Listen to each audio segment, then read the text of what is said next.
Hey everybody, how the heck are you? I'm Fast The Fastidious, and welcome to my channel. It is day 78 in the free-to-play series, and today I want to talk about the Ruel the Huntmaster Fusion. What are my thoughts, and am I actually going to do it on this account? I think I finally have an answer, so hang around for that. Also, champion development, we made some big strides. I'm talking Claude, Kale, Skullcrown, Brogni, of course, Brogni. Lots of good stuff to see, so stick with me, and let's hop on in. Fastidious. Fastidious. Here we go, guys. Day 78 in the free-to-play series. First off, you might be noticing new camera angle. Just wanted to try something new, so let me know what you think. But let's get right on into it. Ruel the Huntmaster, the man of the hour, the man of many hours, the man of about 2.5 weeks. He's the current fusion. Here he is. Before I say what decision I made or anything, I do want to give props to Polarium, as always. Killing it with the design. I love it. This guy, I think he's supposed to be like a big, giant, dark elf fly. Has anyone else thought about that with these crazy wings? The thin, kind of translucent wings you'd expect out of a fly. Got the flies flying around him. At first I thought these were bats. You know, like what you get with Madame Ceres. Where are you, girl? But clearly they're not. These are more like Zubats. I'm talking flies, and I'm talking Ruel the Huntmaster. I just think he looks great. I like these like pinkish, I don't know, bronzish hues. Okay, I've gone on long enough. I just like the way this guy looks, so that makes me inclined to go for him. And in fact, I think we're gonna go for him. I really do. I want to pull up the words of a buddy of mine, big raider I'm in a clan with, named Tarpon.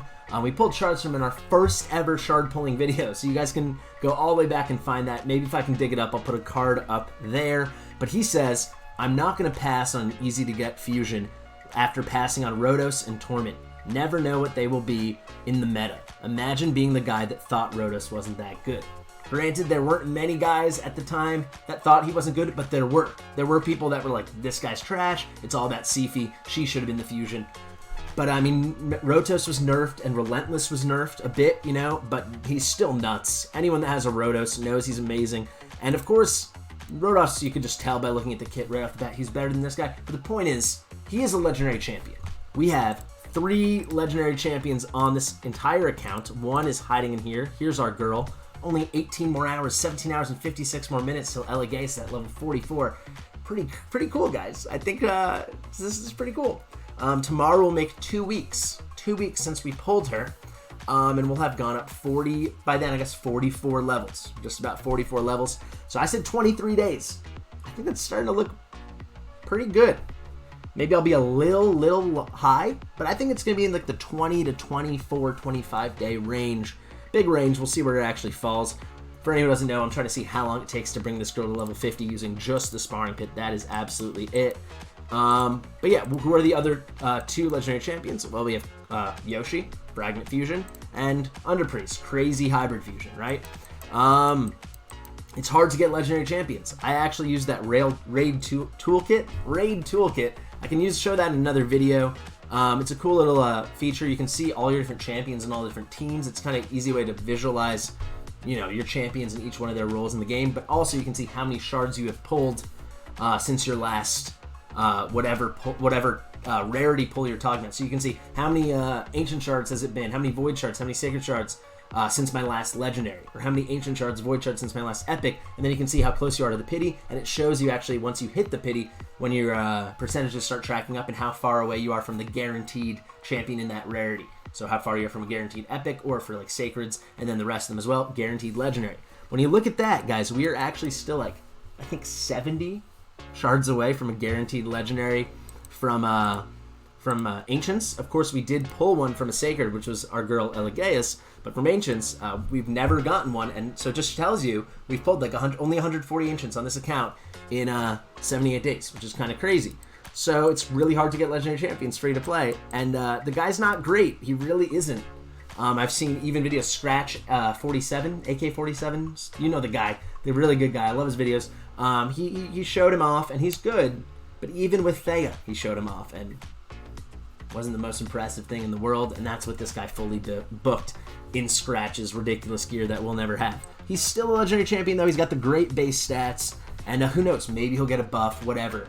It's one thing when I first started playing the game again, when I started playing free to play, and like Lazarus, like a phoenix from the ashes, emerged, no longer a dirty whale, but a free to play player on my main account, also free to play. For anyone who didn't know, I always say that. But it was right before the Pixneal fusion, and I was like, great, a fusion I'm really excited to skip. I was only like maybe 12 days into my account. I was like, I'm not going to go for this. That was easy to say though, because she was a classic fusion, an old school fusion, which requires a lot of work. However, when Iron Braga rolled around the next fusion, he was a fragment fusion, and he's awesome. However, even if he wasn't, I'm sure I would have still gone for him, right? Where are we? Where are you, Iron Braga? Orcs, here we go. He is awesome. I just want to look at him. I love this guy. I'm working on booking him out fully on my main account. But the fragment fusion, this was easy. Then Yoshi came along. I mean, first it was Astralon. I missed that. It was before this account, and I was traveling then. I couldn't do that on my main account. I didn't have any internet connection. But then Yoshi came along, and we went for that. That was a bit harder than Iron Brago, but still worth. And Yoshi, I think Yoshi is better than Ruel Huntsman, don't get me wrong. But he's not the best champion in the world at all, but he certainly has his place. And that was harder. That's harder than this fusion is right now, actually, in my opinion. At least for this account, since we're such a stronger account, we're hitting much more difficult dungeons with bigger payout. But yeah, like no regrets on that. So why would I not go for this one? Well, the only regret would be, a big investment of resources and time. Where are you again, my guy? But to get someone who I don't really want. And to be fair, I don't really want him. As much as collecting reasons, I would kind of like to have him. But in the words of Tarpon, I'm not going to pass up on an easy-to-get fusion. And that's really how I've started to feel. The more I look at this, the more I think it is easy to get. Maybe I will eat crow, and I'll have to swallow those words and be like, wow, Fastidious, you're an idiot, you were just wrong. But he's looking really easy. Again, I could be wrong. But fragment fusions are not that hard. Why not just go for him? And I'm not really feeling like I'm wasting resources on all this stuff I don't care about, because Dragon is something I was dying to do, and we're getting good gear out of it. We're getting worthwhile gear out of it, and it's, we're working on our Dragon 20 runs. We're at 100% completion rate now on auto with a decently fast team. You'll see in a second.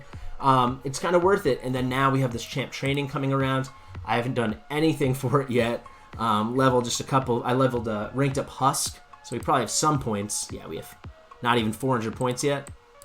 This is pretty cool. And for this one, I would love to see, in a comfortable way. Could we push towards this epic book for sure? Could we push towards the legendary book? I think definitely maybe. It's depend how much I have to really bust my ass on this, bust my tuchus on this dragon trying to place top 2. But yeah, I mean, it's just doable, and it's lining up with goals I already had for the account. Husk, it's something I want to work on. Coffin Smasher, we're going to pull shards, void shards tomorrow. We got 2 of them. Maybe we'll get something good we need to build. So yeah, I think where I've settled is I'm just going to do it. I'm not going to lose one wink of sleep over it. Not even if I don't get it, but even the whole time through. If it's like the kind of thing where I have to stay up an extra couple of hours to complete an event, I'm just not going to do it. That's not this kind of fusion. This is not Brogni, However, I'm going to go for the fusion. If you don't get the fusion, you don't get the fusion. That's how I feel.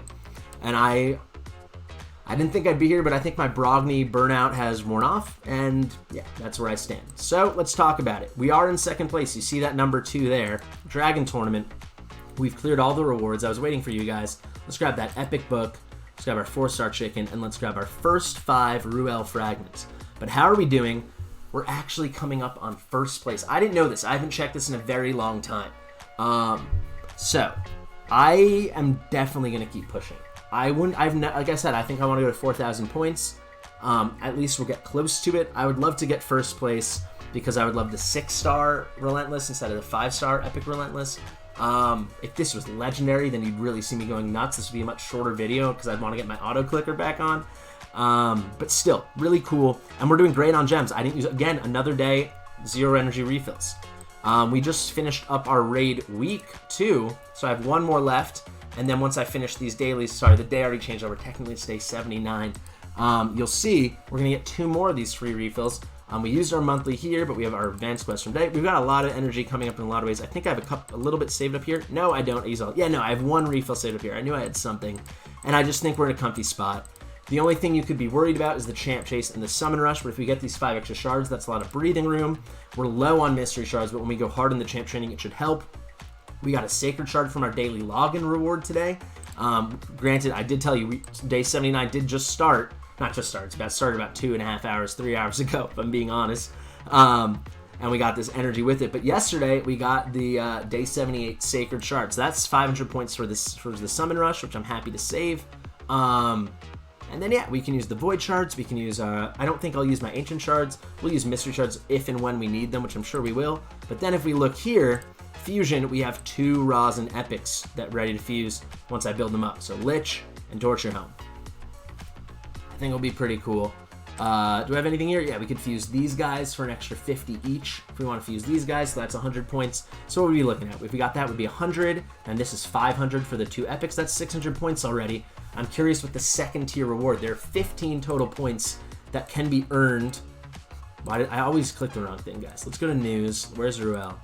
I think it's 15 total points that can be earned from the Champ Chase tournament, which starts tomorrow. If I can get 10 of those, then we've got max rewards already from that, 10 plus the 5. I'm counting the 5 that we might be hopefully winning from the Dragon tournament. And then I think that would leave us, we could complete the whole event with only getting 5 fragments from the Summon Rush. Because guys, remember, not counting bonus fragments, there are 120 shards on the board. So we can miss 20 from the Champ Chase and the Summon Rush combined. So if we can get full rewards on the Champ Chase, then we only need 5 from the Summon Rush. So I really think we can do this. I even think we might even be able to get it cushy enough, maybe, we'll see, where we could even skip like an Ice Golem tournament or something. Maybe. We'll see. That would be a dream come true because I really don't want to go for Ice Golem. But yeah, I think this is going to be pretty easy. And look at that, guys. This was already full when I started filming, actually, but this is getting close to full. How about we just do a very, very quick run? Let's actually see how fast. I want you to look at how hard, there's the husk I was talking about. I want you to look at how hard Skullcrown is hitting now because we did some improvements with the gear. You see, she's still not 100% crit. However, her crit has improved. Very, very small amount, but it has improved. But look at these hits. Pretty big stuff. That was the A1 there. Single hits, 18k. When it double hits, you know, then you're talking a full clear. 22k on a single hit there. Look at that. 40, 42,000, 52,000. She's going really good. Good time to just show you what happened with her. Nothing looks that different, but if you've got a keen eye, you'll notice we always had the Avenging Set 4-piece on the right, the middle row here, and then the right row with our helm, our shield, our chest piece, and our boots. And then these were our offset pieces. Our offset pieces have stayed the same on the weapon with the double crit damage, crit rate, a little speed. And then these are Kale's old gloves. I told you I worked on his stuff, so we put on his gloves. These are 6-star gloves. We didn't have, before we had 5-star crit damage gloves, so there's only 65% crit damage. So that's an extra 65% crit damage. That's an extra 15% crit damage. It's 80 minus 65, right? This had a crit rate roll, so the other one had 10, and this had 7, so we lost 3 crit rate. But over here, this is the new piece that kind of brought it all together. We got this, again, from Farming Dragon, which is what I wanted to do anyway, so it lined up really well with the Ruel event. Guys, I'm telling you, if Ruel started off with an Ice Golem tournament, or maybe even a Fire Knight tournament, we wouldn't even be in it. I wouldn't even be trying. I wouldn't even be caring. Mark my words on that. There's no way I would have gone for it. But with Dragon, it lined up with my already, you know, preset goals in my mind that I've been talking about for a couple days in the videos as well. So, this was a rare piece, 6 stars. So I was like, okay, we can get 5 more speed out of this with attack percentage and crit damage. Our old boots, let me go actually find them so we can compare. Let's go here. Turn filter off. Where are you, Avenging? Right here. I'm going to have to move my head, aren't I? I think I am. I'll move myself into this corner for a little bit. Sorry, you won't be able to see the main stats for her, but there you go. We can see a comparison. So these old ones had flat defense and resistance as the 2 things that could roll extra. Not that good. And then attack percentage and HP percentage. But if we look at the new ones, already going to move myself back because I know I'm going to forget and then mess up this whole video.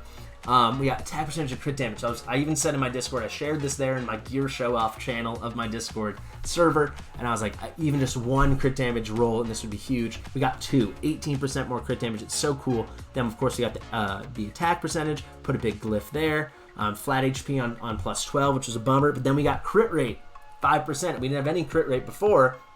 So that basically made up for what we were losing from the old gloves. So we actually came out at a net positive where we got 7% here, 5% here, that's 12%, and we lost from the old gloves 10%, so we gained 2%. So now we're 82% crit rate, and look at that, 227% crit damage. That's pretty cool. She's really slapping. And her attack actually went up about 100.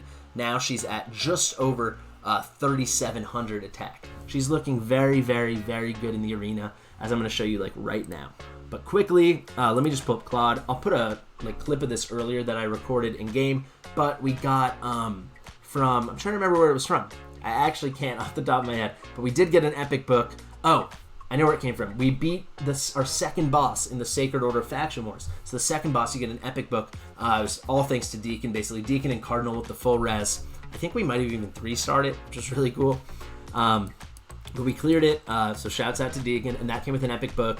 And we did it, as you guys just saw, and here we go. We actually saved a book on Claude, so he only takes 10 books, but we're not going to do this last book here. So we booked out the A2 and we booked out the A3. They're both on 3-turn cooldowns. You love to see it. It's pretty huge. Then Brogni, we worked on his gear. You know, we pulled all this great 6-star Relentless, that video I made. This is not from that set, but you'll see this rolled really well. 2 accuracy rolls and a crit damage roll. The flat attack we don't really care about, but 6-star HP percentage, so that's a lot of HP. And then here we go, 6-star HP percentage. This we did get in that video that came out a couple days ago. Double defense, and then crit rate bad here on the third one, flat D, but we didn't roll there. And then we got attack percentage on the last roll, pretty cool. And then it was all, this was the best piece. 6-star speed boots, crit rate, double attack percentage with crit damage, and then our last one was HP. It could not have been a better last one. You know, accuracy would have been nice, but HP percentage honestly is better because we want those shields from the A3 being as big as possible. Then we got this helm. We took this off of Apothecary. He had another decent helm. I'll show you what we put on him in 1 second. But this was good enough. Then we, I think we kept the weapon the same here. Or no, this actually might be a new weapon. I'm not sure. But yeah, we got a little speed. We got some accuracy. And then we rolled crit on the plus 16. Everything's going our way. And then here, this is the same piece we had before with the double HP percentage. But the HP is looking really mighty fine. It's not, you know, colossal, you know, but we're talking, what? Close to 64,000, you know, it's pretty good. And he's not fully ascended, and that will make a very, very large difference. We'll get another about a little over 1,000, like 1,100 more health points to our base. And that's when the in 2 days, when the Magic Keep is going to open up. That'll be really nice. But let's move along. I told you Apothecary, we changed his helmet. A little less speed. Instead of 19, it's now 14. We had to move something around. Brogni's much more important. We're actually not using Apothecary much. We use him in Arena right now, and of course we will keep using him in Fire Knight probably forever. But yeah, the only place we're actively using him right now is Arena, and I think I might slowly start phasing him out. I'm not sure yet. And I think that's basically it besides Kale, who we kind of changed everything on. We took off the Lifesteal set. We got him much tankier with, what is this? Very close to 20, getting close to, how much is this? How much are we talking here?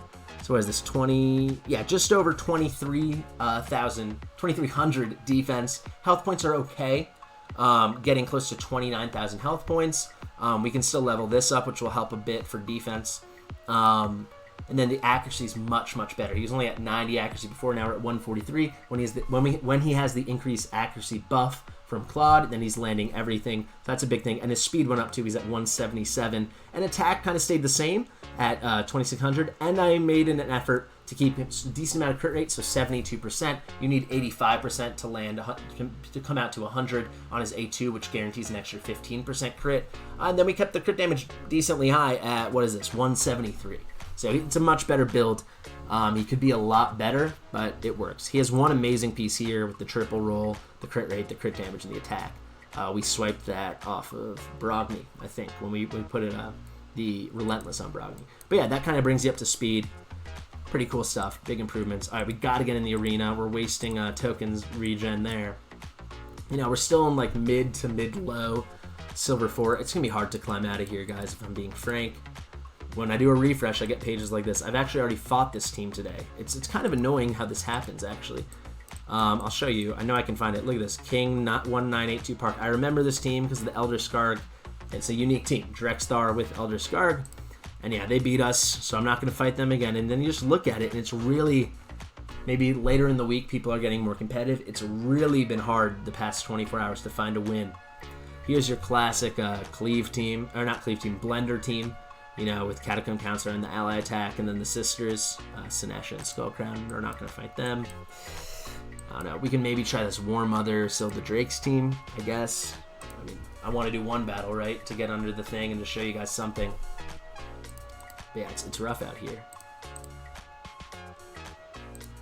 We weak hit on a freaking gore grab. That could not have gone worse.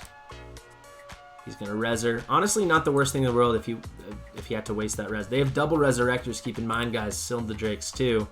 Oh wow, and she got pretty lucky on her CC there. This isn't looking good. Let's be honest. We don't have a cleanse if those bombs are gonna come out, so we kind of have to take care of War Mother. Believe it or not, she's kind of like a bummer legendary, but in this situation, she can really do some damage to us. Now we landed it on Gore Grab. And that, see, there you would have loved if we procced our counterattack. We got pretty unlucky that it hasn't procced even once yet. Here comes Gore Grab. Wow, he's got really high resist. Yeah, we're toast. This is over. It's pretty frustrating, I'll be honest. I think it doesn't matter. It feels like you're kind of what's the guy's name? It's killing me. Prometheus? No, he's the one who gets his liver eaten out. One of those Greek titans. The guy who keeps pushing the ball up the hill and then it rolls back down. It's kind of what Sisyphus? Guys, am I crazy with my... I'm blowing it here, I think. I feel like I think it's Sisyphus. I think Prometheus is the one who gets his liver eaten out. Let me know in the comments if you're a Greek mythology buff. We can try this team. I don't know. Whatever. Ally attack here with Kreela, and we got the AoE on Ava. It's good. I don't know. Sorry, I don't know why I thought she had an AoE on her default skill on her A1. All right, let's try it. I mean, they've got Arbiter. They're going to outspeed us by a lot. It's really tricky. We gotta do what we gotta do. They landed the decrease attack. However, another counterattack proc. It's kind of all it takes. But now we're toast. Way faster than us. There's no way I think we're gonna take out. You'll see though we had a resurgent proc and we lost the decrease attack, which is pretty cool. I don't think we can take out Arbiter though, and yeah, we can't. And that's how it goes. So 2 losses. Not our best showing today. I did want to show you the dragon. Oh, also I think I talked about having shown this to you guys in another one, but I don't know if I explicitly showed it off. Stage 20 at a very comfortable time in the Force Keep, 2 minutes. That's very reliable, 100% from what I've seen so far. Makes it really easy when you can do a Stage 20 Affinity Keep. Guys, it's a big, big difference than Stage 15. It's a huge difference. Probably the coolest part of the update. I've said it before. But here we go. Dragon, Stage 20. We are under 3 minutes now. Under 3 minutes. We're not doing 22 or 21. So how does this team work? Has yet to fail. However, it's far from perfect. Basically, it's the Brogni show. So any one of these 3 can die. Claude and Brogni never die. And I wonder if they can basically solo it, but I've yet to see a time when it was just them 2 left. 1 to 2 of these 3 will die. So some combination of 1 or 2 of these guys. Best case scenario, if one of them has to die, is obviously Skullcrown. She definitely always helps us wipe out the first wave of mobs. Hopefully the second. That's when we get those really fast times, when they're all left standing. The worst is when Deacon drops, because then we lose our speed, and then it's a much sloggier fight. And Kale's nice to have to land those poisons and bring the dragon down faster. When everything goes right, it's between whatever you saw, 242, is that what it was? 242 and I'd say about 330. When things go wrong, it's probably between 3:30 and 5 minutes. Maybe not. Maybe 4.5, 4:40. I don't know if I've gone over 5 minutes. But it's I've done this about 100 times now. It hasn't failed since we mixed up the gear. Maybe not 100, maybe 60 times or something. But Brogni in the Relentless, it's procking more than enough to make it come through. He's got a lot more HP now. When he's fully ascended and when Claude's fully ascended, when the Magic Keep opens on Saturday, you're going to see an even bigger difference. The last thing I'll talk about, maybe we can look at it together actually, guys. Yeah, let's do this together, is Husk. And he is a cool champion. Like I said, I don't know if I'm going to bring him 6 stars yet or ever. Maybe, it's likely, 50-50. But I'm definitely going to use him. He's really cool. He's our only, besides Armiger, who we have not really built, he's our only enemy max HP champ. AoE books that to a 60% chance of placing a stun AoE, and on top of that, damage inflicted is proportional to enemy max HP, which is really cool. If you book this out, you get a fortune cooldown. I don't know if we're putting books on this guy yet. He takes 11 books, if I'm not mistaken. 5. Oh no, is that right? 13 books. A shocking display.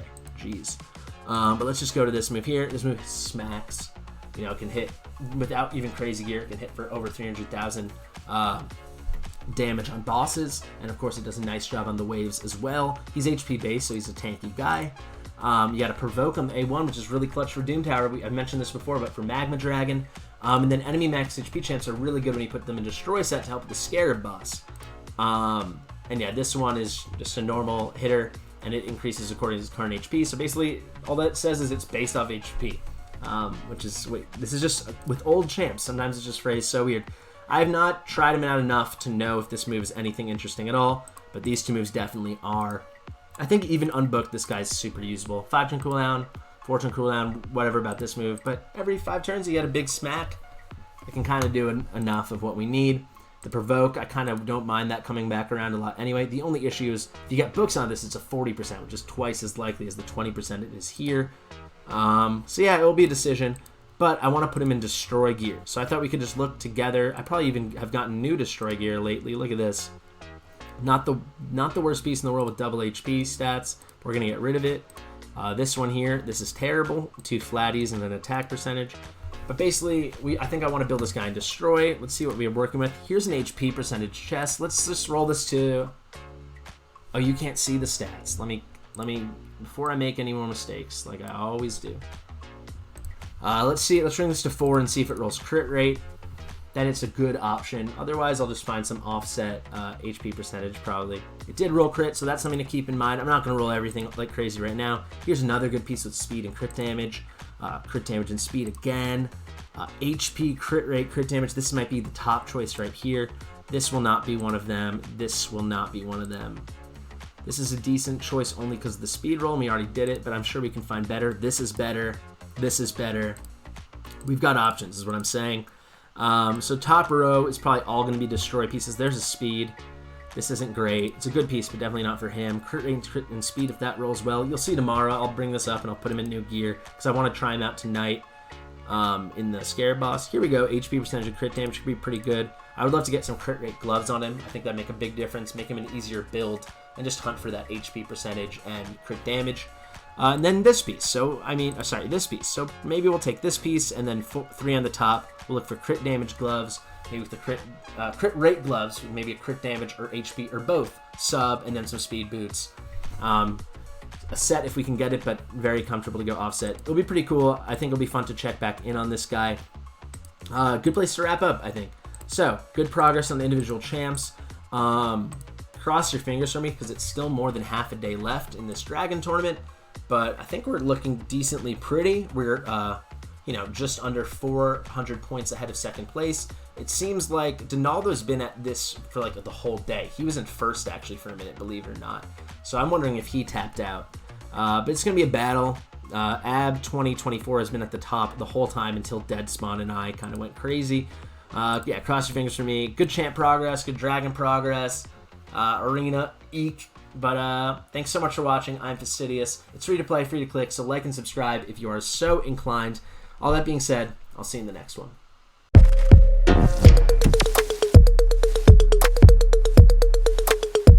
Fastidious.